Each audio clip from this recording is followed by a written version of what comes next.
कर्तव्य कीजिए। हम जिस दौर में हैं उस दौर में ये भूमिका और भी चुनौतीपूर्ण हो जाती है कि हम कुछ और ज़्यादा संवेदनशील हों। जब चारों तरफ खबरें बमबारी की, मिसाइलों की होती है, वहाँ पर आपका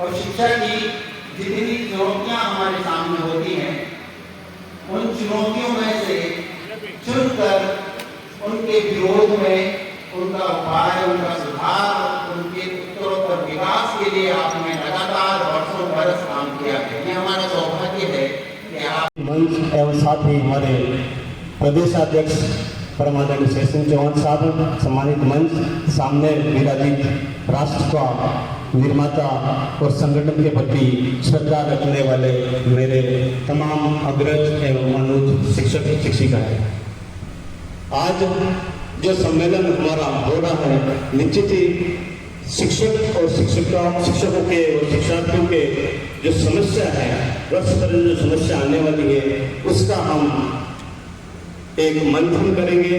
मंथन करने के बाद हमारा जो जिला कार्य की टीम है वो प्रदेश कार्यकारिणी को सौंपेगी और प्रदेश कार्यकारिणी जो भी सरकार आएगी या जिससे भी संवाद करना पड़ेगा हमारी समस्या को लेकर, वो हमारे प्रतिनिधिगण संवाद करेंगे। और निश्चित ही ये जो संगठन है, शेषन चौहान साहब का संगठन है, हमेशा शिक्षक और शिक्षार्थियों के लिए हमेशा तत्पर रहा है, हमेशा संघर्षित रहा है और आगे भी रहेगा, ये मैं आपको विश्वास दिलाता हूँ। तमाम मंचासीन का पूर्व में एक बार राजस्थान शिक्षक एवं पंचायत कर्मचारी संघ जिला उदयपुर की तरफ से आभार व्यक्त करना चाहता हूँ कि आपने अमूल्य समय देकर हमारे मंच को सुपोषित किया, साथ ही हमें जो आशीर्वाद दिया है। आदरणीय यूनिवर्सिटी विद्यापीठ के कुलपति एवं ये संस्थान के कार्यकारी अध्यक्ष श्रीमान कर्नल प्रोफेसर शिव सिंह सारंगदेव साहब, साथ में आज के समारोह की अध्यक्षता कर रहे डॉक्टर बी आर टीचर साहब, जो उदयपुर संभाग के स्कूली शिक्षा को अपना नेतृत्व देते हैं, साथ में सभी फैकल्टी, राहुल जी और मेरे सभी पदाधिकारीगण और सबसे ज्यादा शोभा बढ़ाने वाले समारोह की मेरे सामने विराट मेरे भाई और बहनों, मैं आप सबका इस समारोह के अंदर प्रांगण में आपका हाथ जोड़ के अभिनंदन करता हूँ, आपका नमन करता हूँ। साथियों, आपकी जो एकजुटता और ताकत, ये संगठन की ताकत नहीं, ये ताकत है इस शिक्षक वर्ग की ताकत। आप जो इस हॉल में विराजित हो, आप राजस्थान के 3.5 लाख शिक्षकों का नेतृत्व कर रहे हो। आप ये संदेश देना चाहते हो कि हमारा जो गरीब तबके का बालक है, आदिवासी बालक है, गरीब इलाके में जो जिसका अभिभावक अनपढ़ है, जहाँ आवागमन के साधन नहीं है, उनको उनका अभिभावक के रूप में हम लोग, आप उन बालक के अभिभावक हो। साथियों, आप सब जानते हैं ये जो संगठन है, जो आपके सामने एक बैनर दिख रहा है, ये शिक्षकों का वोट बैनर है, जिसमें जो आप लोग विराजित हैं, आप लोग जो आप समय देते हो संगठन को, संगठन में जो योगदान देते हो, जो मेरी बहनें विराजित है, उस संगठन की ताकत। आज जो कुछ भी मैं हूं या मंच पे हूं, तो आपकी वजह से। अगर आप मेरे साथ नहीं हो तो मैं कुछ भी नहीं, जीरो। साथियों, आदरणीय स्कूली शिक्षा के और उच्च शिक्षा के दोनों हस्ताक्षर यहाँ मंच पे विराजित हैं। मैं पूरा कार्यक्रम को आपको संबोधित करते हुए निवेदन करना चाहूंगा कि राजस्थान में नहीं, पूरे भारत में समय समय पर बहुत सारे, चाहे अनिवार्य शिक्षा और निःशुल्क अधिनियम 2009 लागू हो गया, नई शिक्षा नीति आ गई, पर उसकी सार्थकता तब तक नहीं है जब तक जो ग्रामीण इलाके में कोटरा में बैठा, जैसलमेर में बैठा, बाड़मेर में बैठा, उस इलाके के बालक को वो सारी सुविधाएं नहीं मिल जाती, उसको अधिनियम के अनुसार शिक्षक नहीं मिल जाता, उसको अधिनियम के अनुसार सारी सुविधाएं नहीं मिल जाती, तब तक साथियों हमें अबोध बालक के लिए भी संघर्ष करना है। संगठन का केवल एक काम नहीं है, संगठन का केवल अपने हितों के लिए नहीं लड़ना है, हम गरीब तबके के बालक के लिए भी लड़ेंगे। मैं कोई राजनीति विचारधारा का बात ही नहीं हूँ। आप भी जानते हो कि कई सरकारें आगे चली जाती है। 2004 में संगठन का उद्गम हुआ और उसके बाद में 5 सरकारें, 4 सरकारें आगे चली गई। हम किसी विचारधारा में विश्वास नहीं करते, हम किसी विचारधारा में कोई भोगता है तो उसको नहीं मानते। अगर वो बालक की हितैषी नहीं है, अगर शिक्षक की हितैषी वो विचारधारा नहीं है, जो आदेश भोगते हैं उसका हम डटकर मुकाबला करते हैं और उसका पूरा स्वरूप आप लोग करते हैं। साथियों, अभी थोड़े दिन पहले मैंने बहुत सारी मेरी बहनें, बहुत सारी विधवा, विकलांग, दिव्यांग, बहुत सारे तरह के लोग अपने घर से 500-700 किलोमीटर दूर बैठे। इसके लिए हमने अभियान चलाया, हमने 5-7 साल एजुकेशन किया। वो एजुकेशन हमारा करीब करीब सफल 1930 लोगों की समायोजन नॉन टीएसपी हो गया। थोड़े दिन पहले हमने एजुकेशन किया डीओ ऑफिस में। हमारी एक मांग थी कि 1903 लोगों का काउंसलिंग एक साथ करी जाए, जब उसका रिलीवर आए तो उसको रिलीव कर दिया जाए, परंतु कुछ ट्रेनिंग होती थी, याद होगा कुछ पुराने लोगों को, तो हमने किसी अधिकारी को हमारी मांगों पे वही घेराव कर दिया। तो उन्होंने कलेक्टर साहब सीधे देवलवार को फोन किया और उस समय एक आईपीएस ट्रेनिंग थे भीड़ मंदिर में, वो बड़ी शिकायत लेकर आए, कहते तो आतंकवादियों को लेना आती है, गुंडों को लेना आती है, वो भर के आए और आते ही कहा कि चलो कौन है सेक्शन, मैंने कहा मैं अंदर बैठो। तो मेरी कम से कम 300 बहनें 3 हज़ार पहले हमको ले जाओ अंदर, फिर इनको ले जाओ। मैं क्या करूँ कि उसके बाद में वो आईपीएस वापिस गए और वो नियम करकर हमने भी छोड़ा, तब तक नहीं कहा, हमने वो भी किया, करना पड़ता है साथियों। मैं ऐसा नहीं टीचर का इसलिए कोई इस बात कर रहा हूँ, ये हमारी आदत है, ये हमारे सिस्टम है। जब हमारी कोई लोकतांत्रिक रूप से बात नहीं सुनता है तो हमें भी हमारे मजदूरों की तरह चलानी पड़ती। अगर हमारी लोकतांत्रिक रूप से आगे बैठे बैठ के कोई चले तो समस्या हल हो जाए, तो हम भी ऐसा करने में आगे नहीं आता। हमें भी टेम्परेचर में कलेक्टर के सामने मेरी बहनों को लेकर आया है कि नारे लगाने में मजा नहीं आता। हम भी चाहते हैं कि समय के अनुसार हमारे सारे काम ऑफिसों में हो, पर उसके लिए बहुत बड़ी दुविधा। डीडी साहब का बहुत कम समय, डीसी साहब को चीजों से कभी काम नहीं करता। कुछ लोग ऑफिस में अधिकारी लोग होते हैं, उनके नीचे जो अधीनस्थ होते हैं उन पर कंट्रोल नहीं होता और उसकी वजह से मेरा शिक्षक भाई बहन बार ऑफिसों के चक्कर काटते हैं। एक छोटा सा काम है, बाबूजी की इच्छा के बिना पूरा नहीं होता। क्या डायरेक्टर आदेश निकाल दे, चुप निर्देशन निकाल दे, अपनी सीट बदलनी पड़ेगी। सरकारी 5 साल में बदल जाती है, आईएएस का 2 साल में ट्रांसफर हो जाता है, और संस्था भवन में बैठे हुए बाबूजी अपने जन्म बीमा करा के आते हैं कि हम तो इसी चीज के लिए पैदा हुए, क्योंकि वहां भलाई मिलती है, भलाई वो भलाई को छोड़ना नहीं चाहता। मैं गलत तो नहीं कह रहा हूं, ये मेरा अभी अनुभव है और इस अनुभव को मैंने देखा। अभी थोड़े दिन पहले आदेश आया कि जो 2 साल 3 साल के सीट पे बैठा है उसको बदल दिया जाए। उन्होंने कागजों में बदल दिया, ऑफिस कभी नहीं बदला, ऑफिस कभी नहीं बदला, संस्थापन का आदेश संस्थापन में बैठा। साथियों, ये संगठन पूरे राजस्थान में 2 चीजों को लेकर लड़ाई लड़ने वाला है। शिक्षकों का समय पे तो काम नहीं होता है ऑफिसों में, इसको काम को करना पड़ेगा। कोई भी अधिकारी उसको मना नहीं कर सकता, कोई भी उनका अधीनस्थ मना नहीं कर सकता। उस परिवार को बदलना पड़ेगा। दूसरा रहा गैर शैक्षणिक कार्य विभाग, जो शिक्षक ऑफिस तक वो नहीं छोड़ पाते, स्कूल छोड़ के ऑफिसों में बाबू बन जाते, चपरासी बन जाते, उनको अपना बोझ छोड़ दे। तो आने वाला समय उनके लिए बहुत दुखदायी होने वाला है। चाहे कुछ भी हो जाए, उनको ऑफिस छोड़ के स्कूल जाने ही पड़े। आपका आगे वाली शिक्षा नीति ये कहती है कि जिन पालकों पे जितने शिक्षक लगे वो अपना काम सब करें।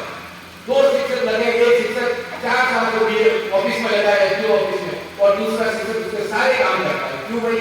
हमने ऐसा कौन सा गुनाह कर लिया? हम आए थे तब ऐसी कौन सी डिग्री ले आए कि हम तो सबका काम कर लेंगे? साथियों, मेरा निवेदन है, ये जो यहाँ बैठे हैं, एक संघर्ष का नाम, ये संघर्ष का एक परिणाम, और संघर्ष है हम कभी भी नहीं जीते। मेरा शिक्षक भाई है, मेरा और बालक तो ग्रामीण इलाके में बैठा है, तो कोटा में बैठा है, एक लेवल 1 का क्लास में चला, 500 बच्चों को चलाता, नोटिस कितने मिलते हैं उसको?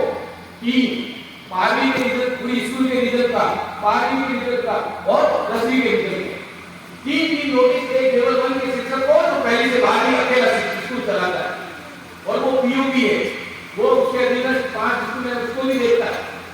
साथियों, इस चीजों को बदलने के लिए हमें अपने आप को बदलना पड़ेगा, और हम बदल सकते हैं। हमारा रास्ता संघर्ष का होना चाहिए, संघर्ष का रास्ता होना। जब तक संघर्ष का रास्ता ईमानदार लोगों की प्रेमी करे, सबसे ईमानदार जितने भी सेवाएं हैं, आसान कर्मचारी 3.5 लाख कर्मचारियों की प्रेमी कर रहा हूँ इस मंच के माध्यम से। जिसको सुबह आप आपकी घड़ी खराब हो, घड़ी मिलानी हो, तो मेरे भाई बहन को कोटड़ा में, कैराना में, फलाना में जाके मिला देना। 7:25 पे ऑटो से, टैक्सी से उतर के अपने स्कूल में जाना होगा, घड़ी नोट कर लेना 7:25 हो गया, और जब छुट्टी हो रही है बच्चे जा रहे हो, आप देख लेना 1 बज गया, इनका 1 बजे। बड़ा गर्व होता है जब हम बोलते हैं। अगर ये ईमानदारी सब में आ जाए, सब कर्मचारियों में आ जाए, किसी भी ऑफिस में जाओ 11 बजे तक अकेले बचे नहीं रहते, 11 बजे तक तो आपको रस करने के लिए उसे तरसना पड़ता है। साहब बुलाएंगे बाबूजी, 11 बजे तक तो 11 बजे तक आएंगे, 5:30 से 6 तक आएंगे, 5 को खाई पड़ेगी। तो साथियों, हमारी जिम्मेदारी बहुत है। मैं बाबा से कुछ भी बोल गया, पर मैं जो भी बोल रहा हूँ सत्य बोल रहा हूँ। एक भी मेरा शब्द असत्य हो तो मेरे खिलाफ 4 लोग उठा गए। एक भी शब्द मैंने कौन के अंदर असत्य बोला हो तो मेरे खिलाफ है। मैंने वो सत्य बातें कही है जो ऊपर तक जानी। हमारे मित्र साहब 3 महीने में रिटायर हो जाएंगे। मैं चाहूंगा कि हमारी बात को आपके आगे तक पहुंचाए। जब आप अधिकारी के सामने डायरेक्टर के सामने पहुंचाए, और मैं जरूर निवेदन करूंगा, मैं जय साहब से भी कहकर आया, खाना से भी कहकर आया, आपको मौका मिले तो कोटरा का दौरा जरूर कीजिए। अगर आपको असली शिक्षा की तस्वीर देखनी हो तो कोटरा में देखिए, जहाँ एक अध्यापक पूरे सीनियर सेकेंडरी को संभालता। मैं टीचर के लिए दुआएं करता हूँ कि भविष्य में उनके साथ कार्य करें। धन्यवाद। सही बात। ये छुट्टी है ही नहीं अपने लिए। हमने तो जो फोन करा उसको यही बताना है कि छुट्टी किस बात की है। ये तो हमारा सम्मेलन है, हम लोगों की जो समस्याएं होती है उसका मिलकर अपन समाधान करेंगे।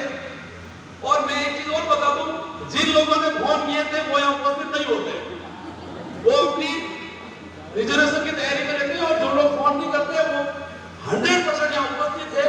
और यही इस संगठन की सबसे मजबूत ताकत है। एक छोटा सा उदाहरण और दे दूं क्योंकि आज ज्यादा बोलना नहीं है, समय बहुत हो गया। अभी टीएसपी नॉन टीएसपी का मैटर चला था जो आप सबने देखा था। उस दिन सुबह से लेकर के रात तक डाइट में धरना शेरशाह को मैंने जिस रूप में देखा वहां पे, वो किस्मत वालों को ही मिलता है वो मौका। हम उसके पूरे साक्षी बने थे। मैंने भी चाय पी थी, बिस्किट खाए थे बीच में मैंने भी, लेकिन शेरशाह वो शख्सियत है, एक चाय तक नहीं पी इन्होंने। सुबह से लेकर रात तक शेरशाह के घर से रेगुलर फोन आ रहा था, फोन भी अटेंड नहीं किया, और एक एक साथी को विश्वास दिलाया कि तुम्हारे साथ कभी अन्याय नहीं होने दूंगा। ऐसे संगठन के जो सिपाही हैं उनके साथ अपन जुड़े हुए हैं। तो ये जो संगठन है ये राजस्थान का नंबर 1 संगठन है और आने वाले समय में भी ये नंबर 1 ही रहेगा। इसमें आप सब लोगों का जो साथ है, जो आज जैसा साथ बना हुआ है, ऐसा साथ आगे बना हुआ रहेगा। आज की स्थिति अखबार को पढ़ोगे तो आपको ऐसी लगेगी, जो बड़े बड़े दिग्गज अपने आप को मन से मानते हैं, हम इतने बड़े संगठन के लोग हैं, उन्होंने अखबारों में विज्ञप्ति दे दी कि हम तो सम्मेलन निरस्त कर रहे हैं। आप ये स्थिति देखो, ये सम्मेलन निरस्त करने जैसी स्थिति दिखती है क्या? बिल्कुल नहीं। ये राजस्थान शिक्षक एवं पंचायती राज कर्मचारी संघ का जो भविष्य है वो उज्जवल भविष्य की स्थिति बताता है। इन्हीं शब्दों के साथ मैं मेरी बात की है और उस ऊर्जा के माध्यम से दो काम और ज्यादा अच्छे, ज्यादा उत्साह के साथ होते हैं। मैं इस अवसर पर शेर सिंह ने बताया कि अगर आप कुछ भी नहीं हो तो मेरा मूल्य 0 है। इससे मुझे बैठे बैठे बात याद आई। हम जब मैथ्स की बात करते हैं तो मैथ्स में है कि गणित में शून्य की कोई कीमत नहीं होती है, लेकिन शून्य को किसके साथ जोड़ लेते हैं, लगा देते हैं तो उसकी कीमत बढ़ जाती है। तो आप वैसे शून्य है कि जहां रखें वहां उसकी कीमत बढ़ जाती है। तो ये संगठन में जहां जिस संगठन में आप हैं या कहीं भी आप खड़े रहते हैं तो उसकी वैल्यू अपने बढ़ जाती है। मित्रों, वैल्यू होती है एटीट्यूड की, वैल्यू होती है सकारात्मक दृष्टिकोण की, वैल्यू होती है शिष्टाचार की, सदाचरित्र की, सद्व्यवहार की, और उससे एक एक करके जोड़ते जाते हैं, कामवा बनता जाता है। और आप देखिए कितनी संख्या में लोग होते हैं। और सबसे बड़ी बात है कि कहीं भी कोई अपने फोन को एक्सेस नहीं कर रहा है, कोई इधर की बातें नहीं कर रहा है, सभी आप सुन रहे हैं, सभी वक्तों को सुना। तो हमारे शिक्षक की पहली शर्त है कि हम खुद डिसिप्लिन रहें। और ये आपने जिला जाकर उदाहरण दिया है, मैं इसको बहुत ही आपको साबित करता हूँ। कोई शिक्षा नीति की मैं आज ज्यादा बात नहीं करूंगा, लेकिन 1964 में एक शिक्षा आयोग बना था और हम सभी बहुत ही सौभाग्यशाली हैं कि शिक्षा आयोग के अध्यक्ष हमारे दुर्भाग्य से 1968 से 1966 तक जो मैं शेर सिंह जी को बहुत ही आभार व्यक्त करता हूं कि मुझे साल में 2-3 बार आप सभी से मिलने का अवसर प्रदान करते हैं। और ट्रू सेंस में जब आप सभी से मिलता हूं तो मुझे एक नई ऊर्जा मिलती है और उस ऊर्जा के माध्यम से दो काम और ज्यादा अच्छे, ज्यादा उत्साह के साथ तो मेरा मूल्य 0 है। इसमें मुझे बैठे बैठे बात याद आई। हम जब मैथ्स की बात करते हैं तो मैथ्स में है कि गणित में शून्य की कोई कीमत नहीं होती है, लेकिन शून्य को किसके साथ जोड़ लेते हैं, लगा देते हैं तो उसकी कीमत बढ़ जाती है। तो आप वैसे शून्य है कि जहां रखने में उसकी कीमत बढ़ जाती है। तो इस संगठन में जहां जिस संगठन में आप हैं या कहीं भी आप खड़े रहते हैं तो उसकी वैल्यू अपने बढ़ जाती है। वैल्यू होती है एटीट्यूड की, वैल्यू होती है सकारात्मक दृष्टिकोण की, वैल्यू होती है शिष्टाचार की, सदाचरित्र की, सद्व्यवहार की, और उससे एक करके जुड़ते जाता है और कामवा बनता जाता है। और आप देखिए कि उन सबका सम्मान है। तो तहे दिल से हम स्वागत करते हैं, अभिनंदन करते हैं। और जी साहब, इसी तरह से आप आगे बढ़ते रहें। और भी हमारे बीच में बहुत सारे साथी बैठे हैं, कहीं न कहीं किसी न किसी क्षेत्र में आपका भी कहीं न कहीं कोई जगह होगी, जरूर उसको आगे लाइए। और जब आप आगे आएंगे तो निसंदेह हम सभी का सर गर्व से जैसे कार्यालय के त्रिपाठी जी, शिक्षक एवं पंचायती संघ के प्रदेश अध्यक्ष शेर सिंह जी, जिलाध्यक्ष जैन साहब, समस्त जिलों के पदाधिकारी जिलाध्यक्ष और सामने विराजमान भाई और बहन, राजस्थान सरकार के द्वारा शिक्षा क्षेत्र में होने वाले नवाचार और शिक्षकों के लिए विभिन्न प्रकार की समस्याओं का समाधान ऋतुवार किस तरह से हो सके, इसके लिए शैक्षिक अवकाश और शैक्षिक सम्मेलन घोषित किए गए। इस शैक्षिक सम्मेलन के माध्यम से आप शिक्षा के क्षेत्र में किस तरह से अपने नए नवाचार कर रहे हैं, विभाग को किस तरह की नवीन देख दे रहे हैं, तथा आप विभाग से और सरकार से क्या अपेक्षा रखते हैं, इसके ऊपर 2 दिन तक आप आंदोलन करके जो भी सूत्र निकालेंगे वो सूत्र है कि निश्चित रूप से हमारे विभाग के लिए और सरकार के लिए आपकी नियमबद्धता, समय पाबंदी के बारे में और विभिन्न दुर्गम क्षेत्र में आप है कि जिस तरह से विद्यार्थियों को शिक्षा दे रहे हैं, वास्तव में वह शिक्षा देश के लिए है कि बहुत जरूरी है। हमारे तो शास्त्रों में कहा है कि शिक्षक है, यदि केवल 5 चीजें बढ़ती है। एक जगह श्लोक है, आपको याद किया, आपने संगठन के प्रति हमेशा अपने समर्पण का भाव दिखाया और बढ़ाए, इसके लिए मैं आपका पुनः आभार व्यक्त करता हूँ। हमारे बीच में विराजमान संभाग के केडी साहब, परम आदरणीय वरु साहब का भी मैं हृदय से आभार व्यक्त करता हूँ कि आपने इस पूरे उदयपुर संभाग के अंदर आपने एक संगठन को चुना और हमारे शेष और पूरे संगठन के एक निवेदन के ऊपर इतने बड़े संगठन के साथ में बताए, इसके लिए मैं तहे दिल से आपका पूरे दोनों जिलों की तरफ से आपका तहे दिल से आभार धन्यवाद ज्ञापित करता हूँ कि आपने बड़ा करके हम सब का सम्मेलन कराया है।